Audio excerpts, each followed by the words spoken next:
Assalamualaikum warahmatullahi wabarakatuh. Halo guys, apa kabar kalian semuanya? Mudah-mudahan kalian pada sehat ya, amin. Kembali gue Abdul Fattah Arifin akan mengajak kalian untuk melihat progres pembangunan yang ada di Jakarta. Dan kali ini gue ada di salah satu tempat yang dulunya pernah digusur dan dibangunkan kembali oleh Pak Anies Baswedan melalui kebijakannya. Dan saat ini gue ada di, ayo di mana? Dan ini tempatnya.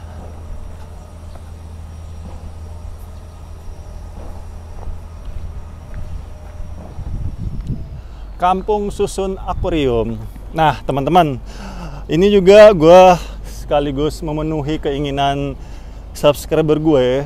Ada yang minta untuk dibuatkan progres pembangunan di Kampung Susun Akuarium, dan saat ini gue udah dapat izin sama pengurus ataupun warga yang ada di tempat ini, dan gue udah pakai APD, helm, ini MSI standar proyek, rompi menandakan gue media, dan gue udah dapat izin. Jadi sudah sesuai dengan SOP. Kita langsung masuk ke dalam ya.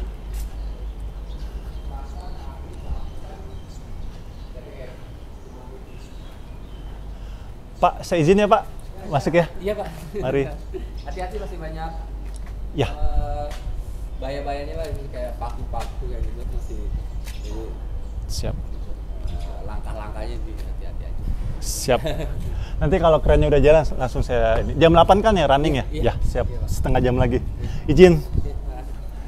Mari Pak Dedi. Oke teman-teman, jadi ini gue ceritain sedikit ya sejarah tempat ini. Jadi tempat ini dulu banget itu adalah tempat penelitian LIPI. Nah, setelah LIPI pindah ke Ancol, makanya tempat ini ditinggalkan oleh LIPI. Nah, setelah ditinggalkan oleh LIPI, nah nelayan-nelayan Nusantara kita nih teman-teman, itu dia berlabuh di tempat-tempat seperti ini di tahun 80-an. Tempat 80-an itu kan masih kosong kan ya. Jadi dia berlabuh di tempat ini, bermukimlah mereka semua bertahun-tahun segala macam. Akhirnya ketika ada penggusuran, mereka terkena dampak akhirnya. Dan gue nanya sama pengurusnya tadi, itu mereka tuh punya KTP man di sini, punya kakak juga, gila nggak lu? Dan memang kalau nggak salah ya di Undang-Undang Agraria itu Undang-Undang Agraria, jadi tanah yang dikosongkan selama 20 tahun nggak pernah diurus segala macam, dan tiba-tiba ada yang datang mengurusnya, itu memang secara hukum dia bisa mengurusnya ke BPN, Badan Pertanahan Nasional, secara hukumnya.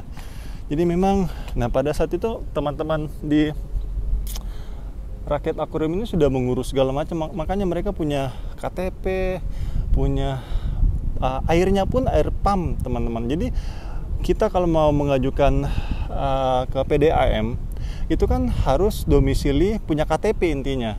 Nah teman-teman sini dia ngajuin ke kelurahan men, dia punya KTP. Jadi makanya kemarin tuh sempat kusut juga nih di sini waktu sebelum eranya Pak Anies Baswedan ya. Kalian tahu lah ya siapa.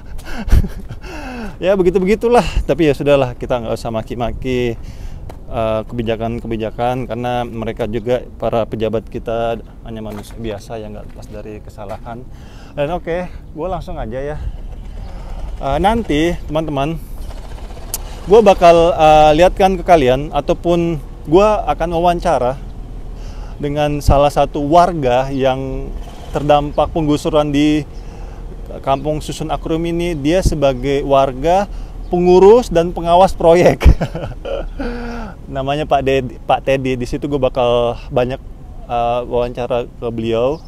Pokoknya lengkap banget dari A sampai Z. Jadi penasaran kan? Iya. Ntar ya habis video ini teman-teman. Jadi gue ngeliatin fase yang kedua. Ini fase yang dibuat ini yang A dan C. Yang sudah dibuat itu B dan D.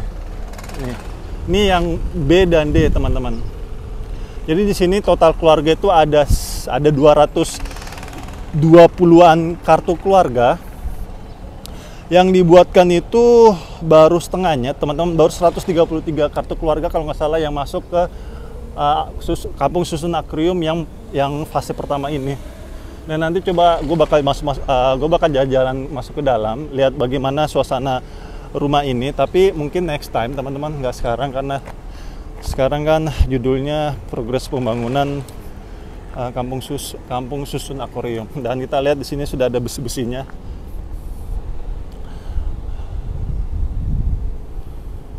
Oke, kita naik dan lagi menggunakan kren. Jadi ini kren salah satu alat untuk mempercepat perpindahan material-material, teman-teman. Dan di sini juga gue ngeliat ada fabrikasinya, pemotongan besi-besi.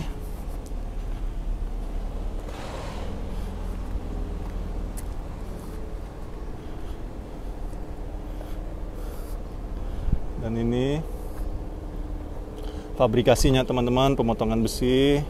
Dan oke, kita akan lanjut naik ke atas, akan melihat sudah sampai lantai berapakah Kampung Susun Bayam ini. Dan gue berkejaran dengan waktu, yang sampai teman-teman proyek sudah running. Bahaya iki, banyak paku-paku. Kayaknya gue harus beli sepatu proyek beneran ini kayaknya, teman-teman. Nih, kayak gini nih, kalian lihat. Ini serem, men. Mana ya? Ini paku yang keluar ini. Ini, waduh, najubillah menjalik deh. Kayaknya beneran gua harus beli sepatu proyek ini. Nih. Gila, ini serem ini. Pelan-pelan ah. Dan ini gua nggak tahu, teman-teman, ini bentuknya kayak apa. Tapi info yang gue dapatkan kemarin dari wawancara itu di sini nanti akan ada RTH-nya, pasti ruang terbuka hijaunya, terus ada playground untuk bocil-bocil, terus ada musola, dan pastinya fasilitasnya jauh lebih bagus pasti yang mereka dapatkan, teman-teman. Karena kita tahu Pemprov DKI itu kalau ngebangun sesuatu untuk rakyat itu untuk saat ini, teman-teman ya, itu nggak kaleng-kaleng, teman-teman. Gila, kenapa gue bisa bilang begini? Kalian bisa lihat taman-taman yang ada di Jakarta sekarang, men, itu standar mall-mall. Standar mall-mall, teman-teman. Jadi gitulah. Oke, kita akan naik di atas. Bismillah. Dan gue sebelum aktivitas ini gue udah doa juga, teman-teman. Jadi kita tetap mohon perlindungan ya ke Allah, semoga Allah lindungi kita selama beraktivitas. Amin. Oke, ini lantai dasar. Sekarang gue naik ke lantai 2.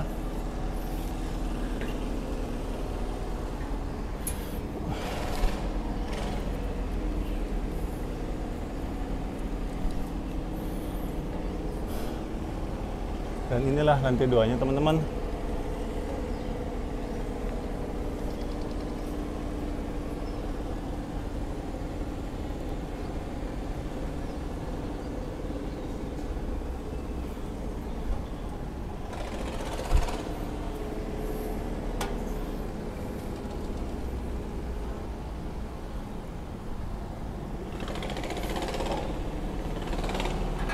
Sekarang kita naik ke lantai 3.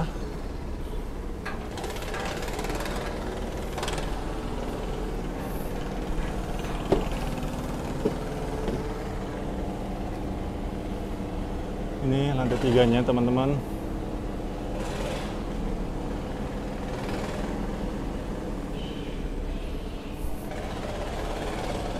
Oke, kita coba menyeberang masuk ke dalam. Gue tetap harus benar-benar hati-hati, ini kosong di tengahnya ini. Gue harus benar-benar hati-hati. Bismillah. Dan ini adalah lantai berapa ini? Lantai 4 ya berarti ya. Dan di belakang kita ini adalah laut. Kita menuju ke sana, lurus itu kita akan dapatkan laut lepas. Jadi memang ini daerah Jakarta Barat memang berbatasan langsung dengan laut. Jadi makanya kadang-kadang kalau air laut lagi naik, banjir rob ya namanya ya. Itu ya udah harus siap-siap.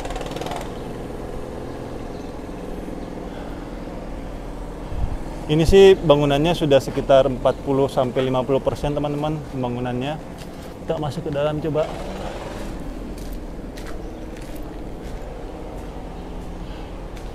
Seperti ini di dalamnya teman-teman.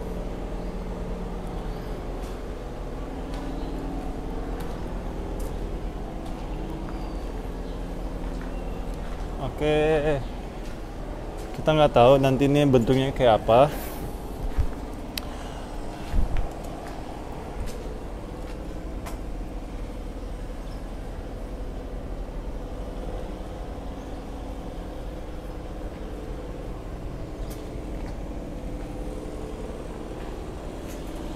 Jadi mereka-mereka yang tinggal di sini tuh memang mata pencahariannya mereka adalah nelayan. Jadi dulu waktu sebelum zamannya Pak Anies Baswedan, mereka itu digusur mereka digusur tanpa diberikan kejelasan apa tempat ini tuh mau diapakan. Terus mereka dikasih tempat yang ya begitulah, menyedihkan lah intinya. Akhirnya setelah naik Pak Anies Baswedan, mereka ada kontrak politik, dan itu memang dibolehkan kontrak politik. Kalau kamu naik, kamu harus ngelakuin seperti ini janji-janji seperti apalah. Akhirnya setelah Pak Anies naik, beneran tempat ini dibangunkan kembali, dan tempatnya gua ngeliat tadi dia masuk ke dalam itu keren tempatnya, gede juga, cukup gede dan layak banget. Jadi waktu setelah penggusuran katanya itu dia tinggal di bedeng-bedeng segala macam, jadi sedih deh pokoknya. Gua mendengar ceritanya Pak Teddy tuh kemarin, nanti kalian lihat, insya Allah habis video ini gue bakal upload wawancara gue, itu lengkap banget, kalian harus nonton teman-teman. Miris bener, aduh gue bener-bener miris waktu Kampung Akrom ini digusur teman-teman tanpa ada kejelasan yang pasti. Dan kita bersyukur, alhamdulillah Allah berikan kita salah satu pemimpin yang cukup amanah. Pak Anies bukan orang yang 100% benar setiap kebijakannya ataupun setiap perilakunya. Pak Anies pasti juga punya kesalahan teman-teman, setiap kebijakannya pun mungkin ada yang salah. Kayak kemarin ada yang bilang lem Aibon tuh, waktu kejadian yang awal-awal beliau menjabat, itu kalau gue ngelihat sih bawahannya sih yang kurang benar tentang lem Aibon itu. Bawahannya, makanya kemarin kan terbukti kan Pak Anies nggak bersalah, dan banyak yang bilang korupsi segala macam.